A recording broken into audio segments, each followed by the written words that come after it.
के यह उनको जगाए और जगाकर कहे कि उठकर खड़े हो जाओ और मुझे प्रणाम करो। एकाएक इनके मन में बात आ गई। कभी कभी ऐसा हो सकता है महाराज, ये केवल दुनिया में ही नहीं होता, कभी कभी उधर भी झगड़ा चलता रहता है कि मैं बड़ा तो मैं बड़ा। और मैं बड़ा होने का ये जो झगड़ा है ना ये हर जगह देखने को मिलता है। लोग मुझी को बड़ा समझे, मुझी को श्रेष्ठ समझे, मुझी को अच्छा समझे, ये सबसे बड़ी बीमारी होती है। और ये कभी कभी हर जगह देखा जाता है, संप्रदायों में भी देखा जाता है, मेरा बड़ा तो मेरा बड़ा। उपासना में भी मैं जिसकी करता हूं वह बड़ा तो वह बड़ा, ये भी एक बहुत बड़ी विडंबना है। तो ब्रह्मा जी ने कहा कि उठो और मुझे प्रणाम करो।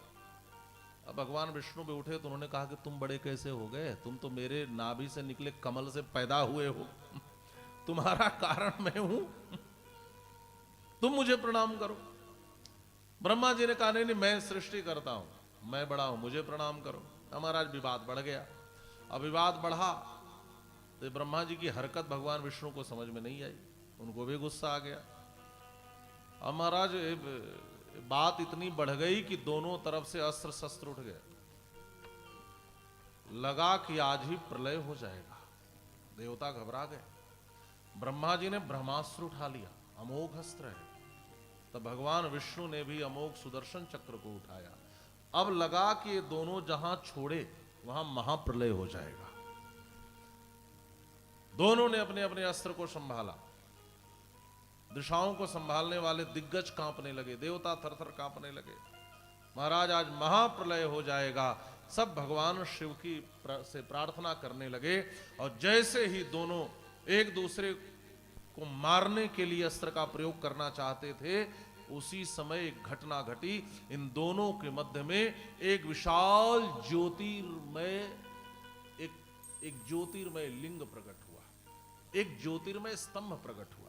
देखते ही देखते, ज्योतिर्मय स्तंभ का अर्थ आप समझ रहे हैं? आप दीपक जलाते हैं ना, उसकी लौ कैसी होती है, ज्योति देखें आप, तो वो छोटी ज्योति होती है। अब समझ लें कि वैसा ही पूरा एक खंभा, एक वैसा ही स्तंभ उन दोनों के मध्य में लंबा चौड़ा प्रकट हो गया।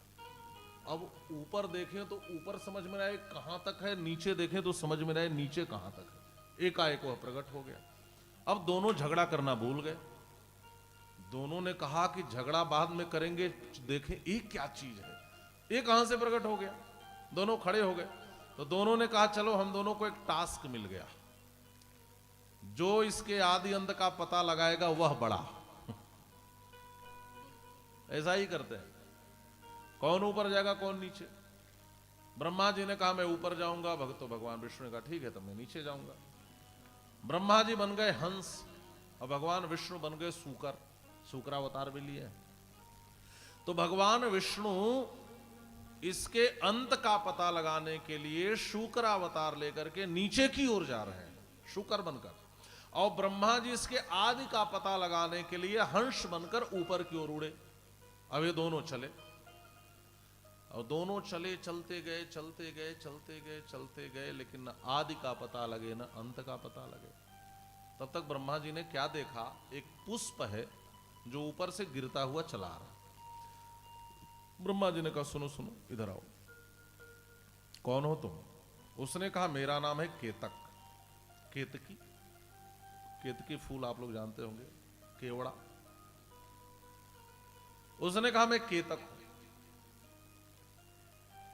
कहां से गिर रहे हो? उसने कहा क्या बताऊं महाराज, मैं तो अनंत कालों से गिर रहा हूं, लेकिन समझ में ही नहीं आ रहा है कि कहां तक नीचे है। ब्रह्मा जी ने कहा इतने वर्षों से गिरे, वहां तक पता नहीं लगा? कहा सच है ये, इसका मतलब इसका पता लगाया नहीं जा सकता। ब्रह्मा जी बुद्धिमान तो थे ही, लेकिन ब्रह्मा जी ने कहा सुनो केतक, मेरा एक काम करोगे क्या? कहा मैं भगवान विष्णु से कहूंगा कि मैंने इसके आदि का पता लगा लिया है, तो तुम गवाही देना कि हाँ मैं भी वहां था, बस मैं बड़ा हो जाऊंगा। अच्छा, बड़ा बनने के लिए लोग भी क्या क्या नहीं करते। बड़ा बनने के लिए बहुत कुछ करना पड़ता है।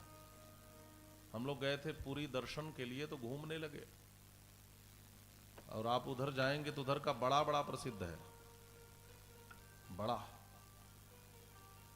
हमने एक से पूछा कि बनता कैसे है, तो उन्होंने बड़ी लंबी प्रक्रिया बताई कि पहले कैसे दाल को फुलाते हैं, फिर उसको पीसते हैं, फिर उसको छानते हैं, फिर उसको फिर डालते हैं किसी रस में, तब जाकर के वो बड़ा बनता है। दही बड़ा भी बनता है, कई प्रकार के बड़े बनते हैं।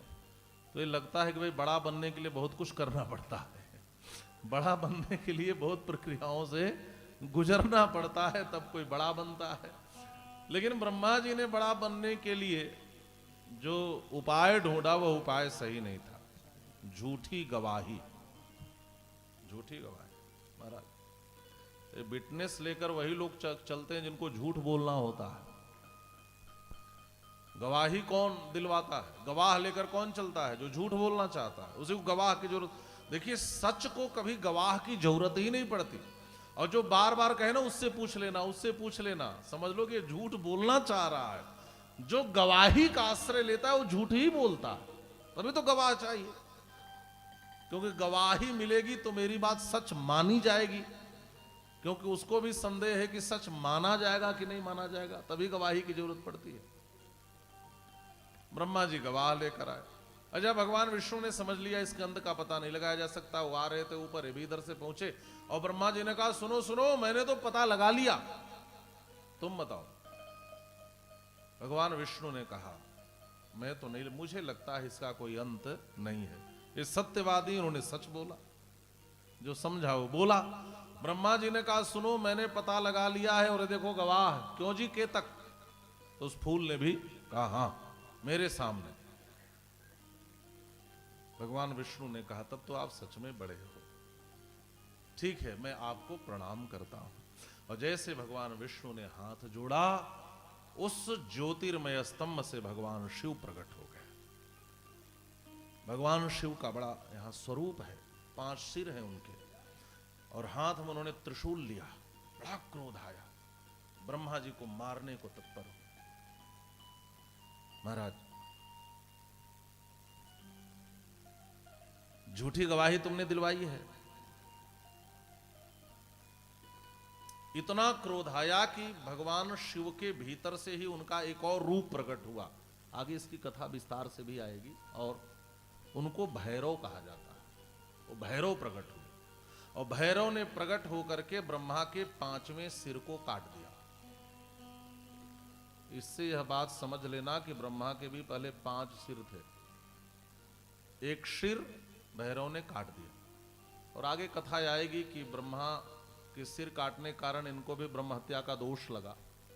उसके निवारण के लिए यह भी काशी में कपाल मोचन, पिशाच मोचन घाट कहते हैं वहां पर, तो वहां गए तो फिर इनकी उस ब्रह्म हत्या के दोष से छुटकारा पाए।